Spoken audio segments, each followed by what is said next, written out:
Hello everyone, welcome to our channel smart Telugu house wife. అందరూ బాగున్నారా? So ఈరోజు మన వ్లాగ్ స్టార్ట్ చేసే ముందు మన ఛానల్ ఫస్ట్ టైం చూస్తుంటే సబ్స్క్రైబ్ చేసుకోండి. అలాగే పక్కన బెల్ కూడా యాక్టివేట్ చేసుకుంటే వీడియో నోటిఫికేషన్స్ మిస్ అవ్వకుండా ఉంటారు. అండ్ ఇవాళ నేను వెజిటేబుల్స్ అన్నీ క్లీన్ చేస్తున్నానండి. మీకు చూపించాను కదా ప్యూరిఫైయర్, అది చిన్నగా ఉంది. ప్లస్ మనము మెటల్ గిన్నెలు వాడకూడదు, దానికి ఓన్లీ ప్లాస్టిక్ ఆర్ గాజు పెట్టుకోవాలి. ఇన్ని వెజిటేబుల్స్ బయట నుంచి తెచ్చి వీటిని ఎంత సపరేట్గా పెట్టినా ఈ పిల్లలు గబగబా వెళ్ళి ఏదో ఒకటి తీయడము మా అబ్బాయి. సో వెజిటేబుల్స్ కూడా హరీలో ఉన్నప్పుడు గబుక్కుని తీసుకొచ్చి క్లీన్ చేసుకోవడం నాకు కూడా సాటిస్ఫాక్షన్ అనిపించలేదు. సో ఇంక మా వారు అన్నారు, టబ్ ఉంది కదా గిన్నెలది, దాంట్లో అన్నీ ఇలా వేసేసి ఒకసారి క్లీన్ చేసుకుంటే బాగుంటుంది కదా అన్నారు. ఇంకా తను అలా చెప్పిన తర్వాత మొత్తం గిన్నెలు ఆల్రెడీ అంటే రోజు కడిగేవి అందులో పెట్టుకుంటూ హ్యాండీగా ఉంచుకుంటాను కిచెన్లో. దాంట్లో గిన్నెలన్నీ తుడిచేసేసి కడిగిన గిన్నెలు కూడా స్టవ్ కౌంటర్ మీద పెట్టుకొని తుడిచేసుకున్నాను వెంటనే. ఇంకా వీటికి డెడికేటెడ్గా ఉంచి ప్యూరిఫైయర్ ఆన్ చేసి క్లీన్ చేసి అన్నీ శుభ్రంగా తుడిచేసి పక్కన పెట్టుకున్నానండి. సో చాలా అంటే చాలా అడిషనల్ వర్క్ అయిపోయింది. అండ్ ఇప్పుడు మీకు ఒక మంచి యూస్ఫుల్ టిప్ చెప్తాను. చాలామంది పెరుగు మీద అంటే మీరు పాల మీద మీగడ తీసుకున్న పెరుగు తోడేసుకున్న తర్వాత ఎక్కువగా మీగడ రావాలి అన్న పాలు మనం స్టవ్ మీద పెట్టుకొని కాచిన తర్వాత ఒక 5 నుంచి 7-8 నిమిషాలు మనం ఎక్స్ట్రా మరిగించుకోవాలి. అంటే పాలు మరిగి మనకి పొంగు పైకి వచ్చింది అన్నప్పుడు కాగినట్టు కదండి అర్థం. సో ఆ తర్వాత ఇంకొక 5 నుంచి 7 నిమిషాల పాటు మనం కాసేపు 10 నిమిషాలు అలాగా మరిగించుకుంటే మనకి పాలు అనేవి చిక్కబడతాయి. ఇప్పుడు ఇలా చేసేటప్పుడు ఎక్కువగా మీగడ గిన్నె చుట్టూరా కూడా అంటుకుని వేస్ట్ అయిపోతూ ఉంటుంది. మనం గట్టిపడక ముందే దాన్ని ఇట్లాగా కొంచెం చేత్తో చేయాలంటే వేడిగా ఉంటుంది కాబట్టి ఏదైనా స్పూన్ సహాయం కానీ సిలికాన్ బ్రష్తో కానీ తుడిచేసుకుని మంచిగా మరిగించుకోవాలి. దీని తర్వాత ఒక సింపుల్ టిప్ ఉంది, అది కనుక ఫాలో చేస్తే మనకి పాల మీద మీగడ చాలా అంటే చాలా మంచిగా వస్తుందన్నమాట. ఫస్ట్ అయితే మీరు ఇలా మరిగించేసేసుకున్న తర్వాత మనము స్టవ్ ఆఫ్ చేసేసుకోవాలి. ఆఫ్ చేసిన తర్వాత ఏం చేయాలంటే మామూలుగా అయితే మనం మూత పెట్టేస్తూ ఉంటాం. మొత్తంగా మూత పెడితే చాలా లేట్గా చల్లారుతాయి. అలా కాకుండా కొంచెం మూత పక్కకు పెట్టుకుంటూ ఉంటాం త్వరగా చల్లారుతాయి అని చెప్పి. అలా కాకుండా మనం దీని మీద మనం చేయాల్సిన పని ఏంటంటే కొంచెం చిల్లుల గిన్నె లాంటిది ఏదైనా ఉంటే అది కానీ, లేదంటే చిల్లుల ప్లేట్ కానీ. ఇప్పుడు అందరి ఇళ్లలో ఆల్మోస్ట్ రైస్ కుక్కర్లు ఉన్నాయి. సో రైస్ కుక్కర్ మీద ఉన్న మూత కూడా మనకి సన్న చిల్లులుగా ఉంటుంది కదా. సో అలాగా ఉన్నటువంటి ప్లేట్ని పెట్టుకోవాలి. ఇలా చేయడం వల్ల మనకి పాలు త్వరగానే చల్లారుతాయి. అలాగే పాల మీద ఉన్న మీగడ కూడా మనకి చాలా ఎక్కువగా కడుతుంది, పేరుకుంటుంది. వేడి మీద ఉంచేసి మూత పెట్టేస్తే ఆ ఫ్యాట్ అందులో ఉన్న పదార్థం అంతా కూడా మనకి నెయ్యి అనేది పాల మీదకి రాకుండా పాలలో కలిసిపోయి ఉంటుంది.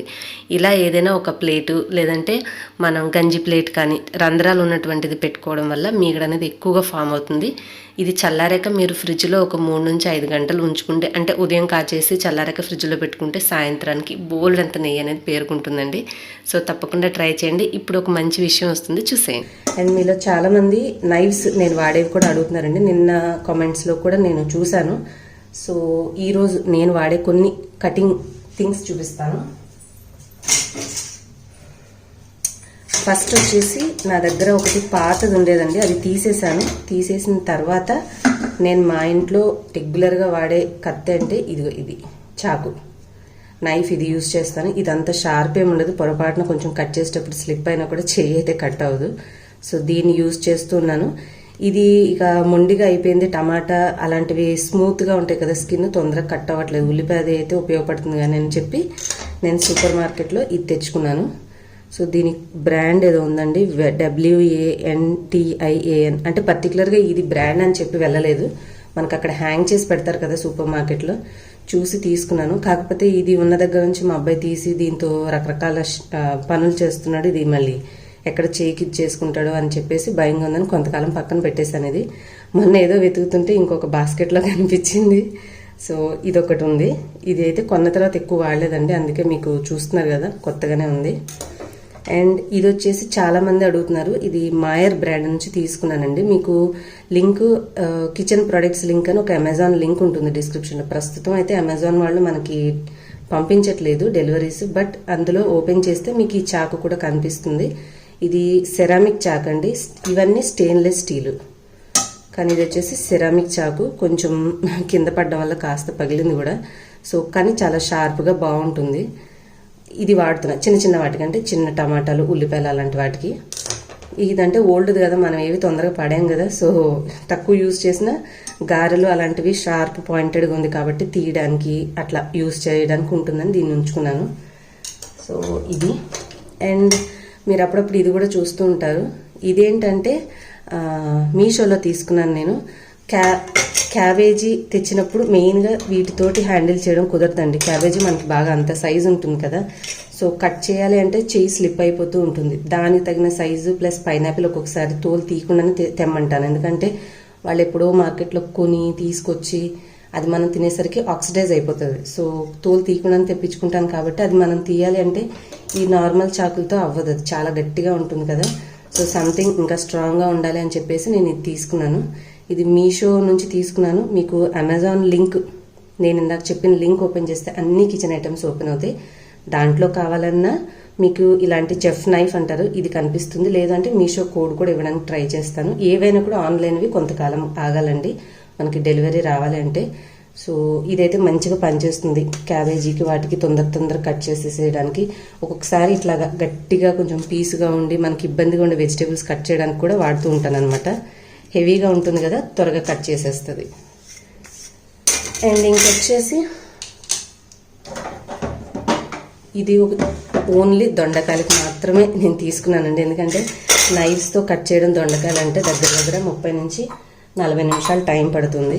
సో ఆ దొండకాయలకే ఉన్న టైం అంతా వేస్ట్ అయిపోకుండా దొండకాయలు తెచ్చుకున్నప్పుడు దీంతో యూజ్ చేస్తాను. యూజువల్గా ఇది యూజ్ చేస్తుంటాను, చిన్న చిన్న ముక్కలుగా కట్ చేస్తుంది. మనం దీంతో టమాటాలు కట్ చేసుకోవచ్చు, ఉల్లిపాయలు కట్ చేసుకోవచ్చు, అన్నీ చేసుకోవచ్చు. ఇంకా కొంచెం స్లైసర్ కూడా ఇచ్చారు. ఇది వచ్చేసి ఎక్కువ వాడను కదా, కొంచెం డస్ట్గా ఉన్నాయి. సో సమానంగా ఇప్పుడు బెండకాయలు పెట్టుకోవచ్చు. మనం బెండకాయ పొడవుగా ఉంటుంది కదా, సగానికి చేసి దీని మీద పెడితే ఈ ఇంచు ఉండేలాగా కట్ చేసిద్ది. కాకపోతే దీన్ని ఉపయోగించే లోపల మనమే చేత్తో కట్ చేసేయచ్చు బెండకాయలని.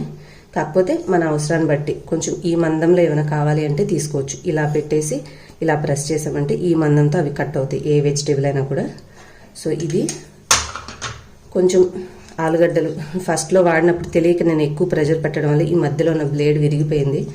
సో అందుకని పెద్దగా ఉన్నాయి. ఇదొకటి, ఇది తక్కువే వాడతానండి. మోస్ట్లీ ఈ ఉన్న అటాచ్మెంట్స్ని నేను వాడేదల్లా ఇదే అనమాట, చిన్నగా వస్తుందని. ఈ స్లైసర్ కూడా నేను ఎక్కువ యూజ్ చేయను, ఎందుకంటే నా దగ్గర అల్యూమినియంది ఉంది, ఇది ఉంది. సో దీన్నే వాడుకుంటూ ఉంటాను. దీని మీద ఉన్న ఇక్కడిది గీకితే వచ్చేస్తుంది అనమాట. అండ్ ఇక్కడ ఇలాగా ఫిక్స్ చేసేసుకుంటే